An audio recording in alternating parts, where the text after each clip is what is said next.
हरिओम. प्रवचन क्रमांक 9, कर्मयोग, अध्याय 3, ओवी 45, संपूर्ण भावार्थ दीपिका, योगदास श्री जयगणेश जोशी यांनी केलेले निरूपण. गीता श्लोक क्रमांक 4. कर्माचा आरंभ केल्याशिवाय निष्कर्माचा अनुभव येत नाही. तसेच त्यागाने संन्यस्त राहून सिद्धी प्राप्त होत नाही. भावार्थ दीपिका, ओवी क्रमांक 45. वाचोनी कार्यारंभ उचित, न करिता सिद्धवत, कर्महीना निश्चित, होई जेना. योग्य कामाला सुरुवात केल्याशिवाय कर्म न करणाऱ्याला सिद्धाप्रमाणे लाभ होत नाही, यात काहीही शंका घेऊ नये. अध्यात्मामध्ये ज्याला पुरुषोत्तम प्राप्त करायचा आहे त्यालाच पुरुष असे म्हणतात. येथे स्त्री पुरुष अशा लिंगभेदार्थाने पुरुष हा शब्द घेऊ नये. येथे पुरुष याचा अर्थ अध्यात्माच्या मार्गाला प्रवृत्त झालेला, त्यासाठी ज्ञान प्राप्त होण्यासाठी योग्य प्रकारे सुरुवात केलेला, मेहनतीने साक्षीत्व प्राप्त होईपर्यंत जिद्दीने चिकाटीने अथक प्रयत्न करणारा असा घ्यावा. मग लौकिक अर्थाने अशी व्यक्ती स्त्री किंवा पुरुष अशी कोणीही असू शकते, त्यामुळे काही फरक होत नाही. यामुळे आपण योगी योगिनी, साधक साधिका, सिद्ध साध्वी इत्यादी मुक्त झालेले पाहतो. साळूने बाळूला विचारले, लवकरात लवकर मुंबईला पोहोचण्यासाठी काय करू?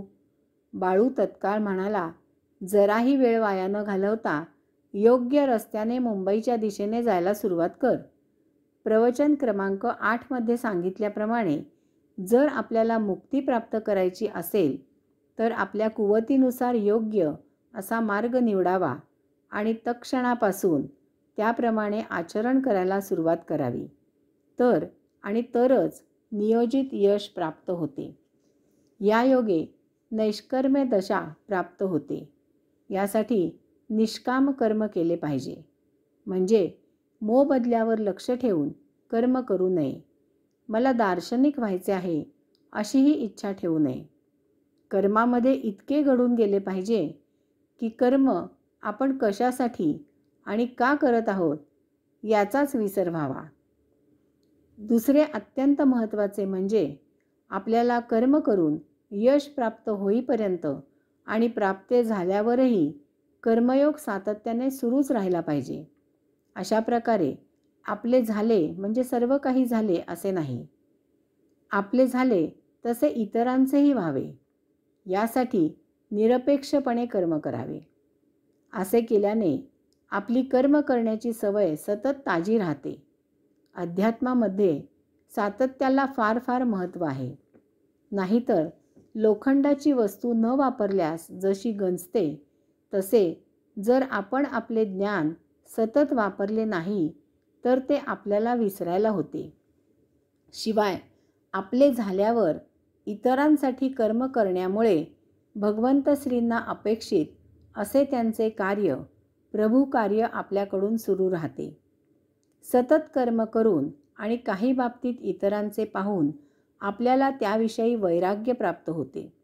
आपण करत असलेल्या कर्माचे वैराग्य काही कालावधीनंतर येते. सतत करून करून एकूणच कर्माविषयी वैराग्य येते.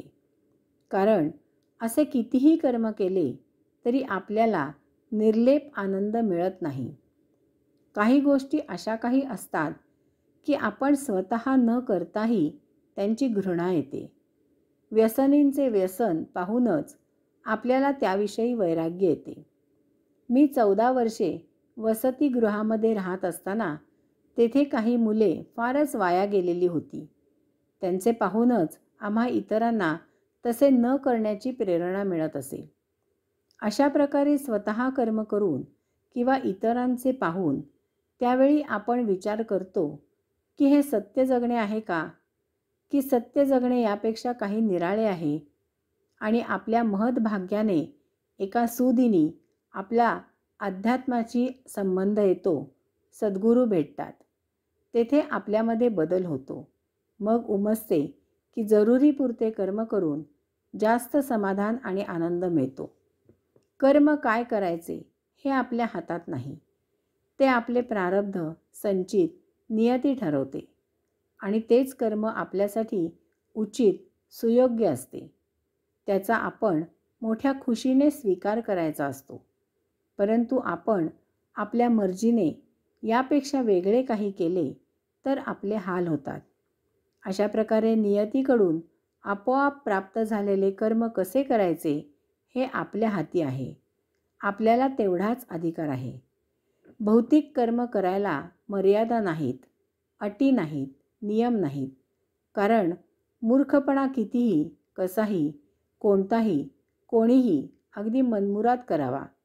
कारण त्याने आपणच दुःख सोसायचे असते. परंतु आध्यात्मिक कर्म करायला यम, नियम, मर्यादा, अटी इत्यादी आहेत. कारण त्यायोगे आपल्याला प्रभूच्या द्वारी जायचे असते. तेथे परिपूर्ण शुद्ध आणि पवित्र होऊनच जावे लागते. तसे न केल्यास चेंडू भिंतीवर आपटून जसा परत येतो तसे आपण उलट मार्गी फेकले जातो. हरिओम.